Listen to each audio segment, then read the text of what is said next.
बोले वृंदावन बिहारी लाल की जय।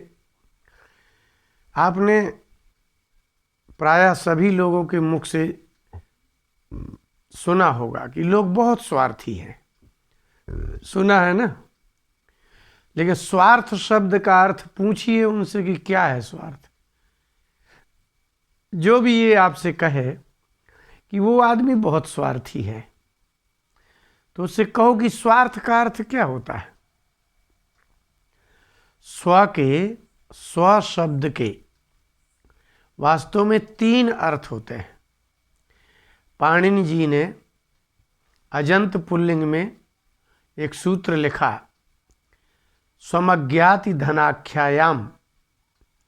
स्व शब्द के आधा स और व स्व का अर्थ होता है धन, और स्व का अर्थ होता है जाति, और स्व का अर्थ होता है स्वयं। स्व के 3 अर्थ हो गए, तो धन, जाति और आत्मीय अथवा स्वयं। इसलिए स्वस्य अर्थः स्वार्थम। जो सिर्फ स्व माने अपने लिए ही करता हो उसको स्वार्थ कहते हैं। जो पशुओं में ये गुण होता है। पशुओं में कितना भी प्रेम होगा, अगर उनके अगल बगल में बंधे होंगे तो एक दूसरे का खा लेंगे। मतलब सिर्फ अपनी उदर पूर्ति, अपना सुख, अपना परिवार, अपनी पति, अपना पति, अपनी पत्नी, जो भी कुछ भी स्वत्व होगा, जो अपनापन होगा, जो आत्मीय होगा, उसी के लिए किया जाने वाले कार्य को स्वार्थ कहते हैं। तो अब स्व का अर्थ निकल आया। स्व माने अपना, जो मात्र अपने लिए। आपने देखा होगा जाने कितने लोग ऐसे हैं जो 1-1 लाख रुपया कमाते हैं। एक बार हम और हमारे ससुर साहब गए, झांसी के आगे पृथ्वीपुर है, तो विधायक की कथा करने गए। अब तो नहीं है वो, रामरतन चतुर्वेदी जी। उनके दामाद आए तो कहते थे कि हम 80,000 रुपया पाते हैं, मेरी और मेरी पत्नी, लेकिन हम किसी को एक गिलास पानी भी नहीं देते हैं और ना ही देना चाहते हैं। इस दुनिया में कोई किसी का नहीं है, हम क्यों दें, हमें किसने दिया। अरे हम जब समस्या में थे तो हमको किसने 2 पैसे दे दिए, फीस जमा करने को पैसे नहीं, तमाम बातें थी। तो ठीक है, उसने हमसे ही कहा। मैं कहा लेकिन ऐसा आप क्यों सोच रहे हैं कि हमें कभी आपत्ति ही नहीं आएगी। जब आपत्ति आएगी तो आप उन्हीं के पास जाएंगे ना जिनको आपने कभी एक गिलास पानी नहीं दिया है। ऐसी भी बुद्धि के आदमी पड़े हैं, इसी का नाम स्वार्थ है। जो सिर्फ मात्र अपने लिए ही बस अपने धन का उपयोग ना धर्म में करें, ना परोपकार में करें, ना किसी को भोजन दें, ना किसी को वस्त्र दें, ना औषधि दें, ना किसी के दुख में काम लगे, उसी का नाम स्वार्थ है। भागवत के 7वें स्कंद के 7वें अध्याय का अंतिम श्लोक प्रहलाद को हिरण्यकशिपु ने भेजा कि जाओ पाठशाला में पढ़ाओ। अपने गुरु जो उनके थे संडामर्क, उनको नियुक्त किया गया। तो वहाँ जो गुरुजी पढ़ा रहे थे तो वो तो छोड़िए, एक दिन असुर बालकों को, सारे असुर बालकों को बैठाल करके प्रहलाद ने कहा कि जो स्वार्थी होता है उसको असुर कहते हैं। असुर कहते ही उसको हैं जो असु माने अपने प्राणों में ही रमण करता हो।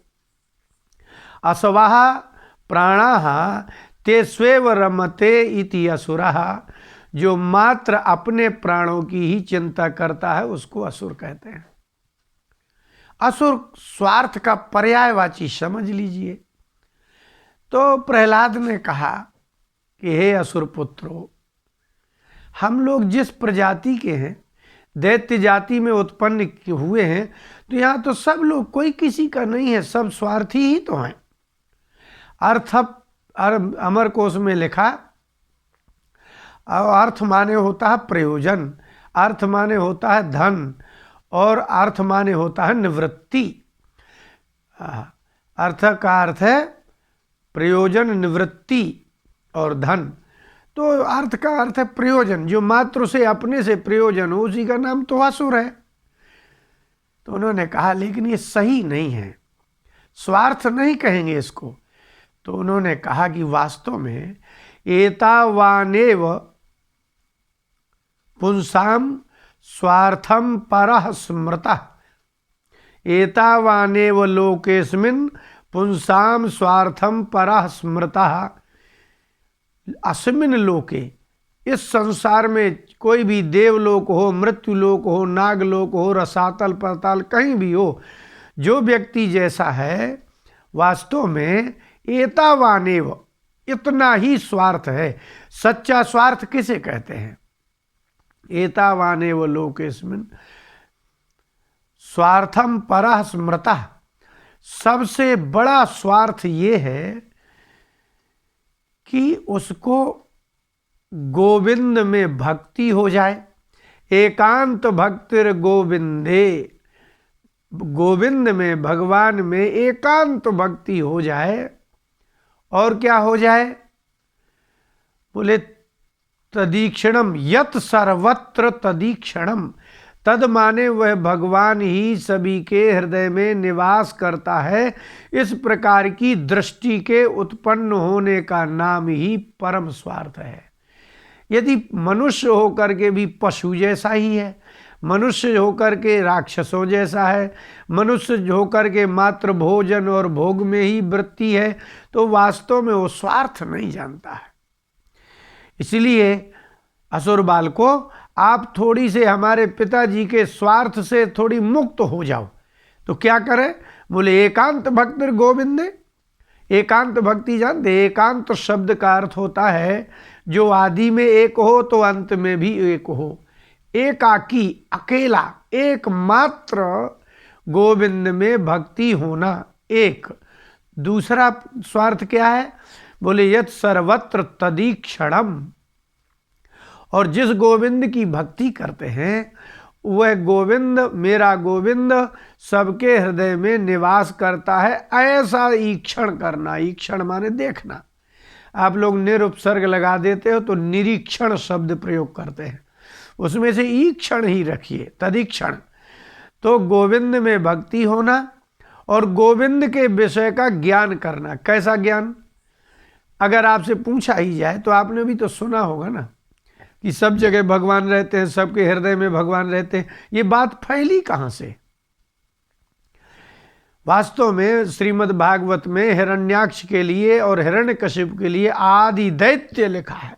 आदि दैत्य, जैसे वाल्मीकि ऋषि को आदि कवि कहते हैं, ऐसे ही सृष्टि के प्रथम दैत्य हैं वो, एक हिरण्याक्ष और हिरण्यकशिपु। वो भगवान के जय विजय पार्षद हैं, लेकिन भगवान को अवतार लेकर के मनुष्यों में भगवत्ता, ईश्वरत्व, आध्यात्मिकता, इसका प्रचार और प्रसार करना था। इसलिए उन्होंने अपने ही दूतों को भेजा। आप भगवान से लड़ने लायक हैं? आप प्रकृति से लड़ने लायक हैं? आप अपने शरीर को क्या सर्वदा स्वस्थ रख सकते हैं? नहीं रख सकते। आप जैसा चाहते हैं वैसी कामना पूर्ति नहीं कर सकते। इसको स्वार्थ थोड़ी कहते हैं। आप तो पराधीन हैं। आप शरीर के भी पराधीन हैं, मन के भी पराधीन हैं, बुद्धि के भी पराधीन हैं और अपने उदर के पराधीन हैं। क्योंकि जिसके उदर के लिए सेवा कर रहे हैं, उदर के लिए नौकरी कर रहे हैं, उदर के लिए चाकरी कर रहे हैं। तो सबसे बड़ा स्वार्थ इस संसार में क्या है? बोले स्वार्थ ये है कि भोजन की यहाँ कहाँ कमी है आपको संसार में? कहाँ जल नहीं है, कहाँ भोजन नहीं है। किसी भी क्षेत्र में चले जाइए, आप देख लीजिए, कोई भूखा नहीं है। सब लोग, कोई याचना करके भोजन कर रहा है, कोई चोरी करके भोजन कर रहा है, कोई बेईमानी करके भोजन कर रहा है। तो भोजन यदि बेईमानी करने से भी मिलता है, यदि संसार के पदार्थ और संसार का ऐश्वर्य और संसार के धन, ये सब कुछ यदि शरीर बेच करके भी मिलता है, तो इसका मतलब धन दुर्लभ नहीं है, ये परम स्वार्थ नहीं है। धन भी दुर्लभ नहीं है और यहाँ यश भी दुर्लभ नहीं है। यदि आप धन का पर्याप्त दान करें, सबके प्रति सहज भाव से उदारता प्रकट करें तो निश्चित है आपको यश भी प्राप्त हो जाएगा। तो इस संसार में न यश दुर्लभ है और ना ही आपका धन दुर्लभ है, और धन तो वैसे भी दुर्लभ नहीं है। बुरे काम करने से जो वस्तु प्राप्त होती हो वो कोई दुर्लभ कहलाएगा? वास्तव में दुर्लभ तो वो वस्तु कहलाती है जो बिना सत्कर्म के प्राप्त होती ही नहीं है, उसको कहते हैं दुर्लभ। और यदि गलत काम करके भी वस्तु प्राप्त होती है तो वो दुर्लभ नहीं, वो सामान्य और साधारण है। इसलिए एक बात बहुत ध्यान देने योग्य है, आपने कभी नहीं शायद सोचा होगा कि मैं क्यों पैदा हुआ हूं। कोई भी स्त्री, कोई भी पुरुष, यदि वह किसी अपने शास्त्रनिष्ठ विद्वान गुरु के समीपता उसके नहीं है, यदि श्रेष्ठ सत्पुरुषों का संग नहीं है, तो आपके हृदय में कभी भी ये विचार नहीं आ सकता कि आखिर में मैं क्यों पैदा हुआ हूं। मेरी उत्पत्ति हुई, मैंने उत्पत्ति की और उत्पन्न होकर के भोजन किया और वृद्ध होकर के समाप्त हो गया, क्या ये प्रयोजन है? तो ऐसे तो हमारे यहाँ गाय भैंस कुत्ते बिल्ली सब तो पैदा होते हैं, तो जो क्रिया वहाँ है वो क्रिया यहाँ भी है। तो ये मनुष्य का अर्थ नहीं है, इसलिए एक शब्द का प्रयोग किया प्रहलाद जी ने, एतावाने वो लोकेस्मिन पुंसाम। पुंसाम, पुंस शब्द का इसी से पुल्लिंग शब्द बनता है। पुंसाम माने मनुष्य जाति, स्त्री हो या पुरुष हो, किसी भी जाति की हो, ब्राह्मण क्षत्रिय वैश्य शूद्र किरात कोल भील, देश विदेश, इस धरती में जो भी मनुष्य पैदा हुआ उस मनुष्य का इतना ही स्वार्थम परा स्मृता। पर माने होता सर्वश्रेष्ठ। इसलिए हम लोग आत्मा में जब पर शब्द का प्रयोग करते हैं तो परात्मा परमात्मा शब्द का प्रयोग करते हैं। ब्रह्म में पर शब्द का उपयोग कर देते हैं तो परम ब्रह्म कह देते हैं। तो सबसे परा स्मृता स्वार्थम, सबसे बड़ा विशिष्ट स्वार्थ सिद्धि इस संसार में ये है कि आप मनुष्य हैं। और मनुष्य होकर के ये जो सामान्य जीवन आप जी रहे हैं वो तो सहज है, वो तो कोई मूर्ख भी जी रहा है, विकलांग भी जी रहा है, अंधा भी जी रहा है, गूंगा भी जी रहा है। यहाँ कौन मर रहा है? कोई भी तो दुखी होकर नहीं मर रहा है। तो ये तो कोई मतलब नहीं हुआ कि आप मनुष्य हो करके भी आप वैसा ही कर रहे हैं। यदि जीना ही स्वार्थ है और यहाँ के कुछ पदार्थों का उपभोग करना ही स्वार्थ है तो वास्तव में आप माया से वंचित हैं। आप माया आपको ठग रही है। लेकिन परम स्वार्थ तो इतना ही है कि एकांत भक्तिर गोविंदे।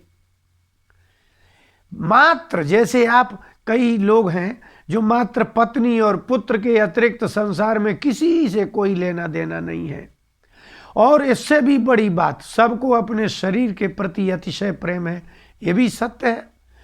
तो एकांत का मतलब है अगर सब कुछ त्याग करके आप बहुत संकीर्ण हो गए हैं तो अब सारे संसार के पदार्थों का त्याग करके संकीर्णता आए तो एकमात्र किस में आ जाए? भगवान में।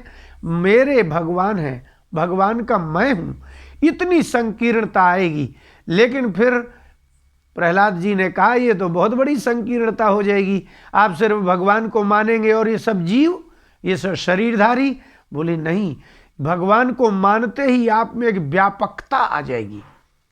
व्यापक भगवान का ध्यान करने से व्यापकता आती है, संकीर्णता आती है जब पदार्थ की संकीर्णता से आप संग करते हैं। तो यत् सर्वत्र तदीक्षणम, तो भगवान सबके हृदय में हैं, सर्वव्यापक हैं। बस ये दृष्टि उत्पन्न होते ही राग द्वेष और काम क्रोध से लोभ से मुक्त हो जाएंगे। इसलिए परम स्वार्थ यही है कि मनुष्य होकर के संसार के पदार्थों का उपभोग करके अंत में भगवान के यहाँ से आए हैं और भगवान ही हमारे हैं। इस वृत्ति को जागृत करने का नाम ही परम स्वार्थ है। बोले वृंदावन बिहारी लाल की जय।